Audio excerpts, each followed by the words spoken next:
করে কি শুনছো ঋষি? আপনার আওয়াজ। কি হয়েছে? একটু বাইরে আসবে? বলো, বল। আরে কতক্ষণ ধরে খুঁজছি তোমাকে, তোমার কোনো পাত্তা নেই। আরে দেরি হয়ে যাচ্ছে তো, কলেজ যাবো না? আসছি, দাঁড়া।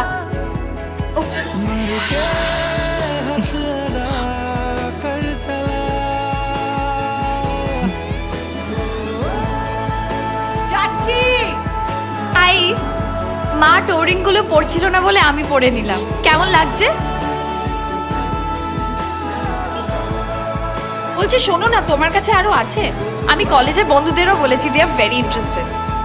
আমি যা স্টক এনেছি আপনাকে দিয়ে দেবো, সেগুলো নিয়ে গিয়ে আপনি কলেজের বন্ধুদের দিতে পারেন। আচ্ছা, তুমি আমাকে এরম আপনি আগে কেন করো? আমি তো তোমাকে তুমিই বলি।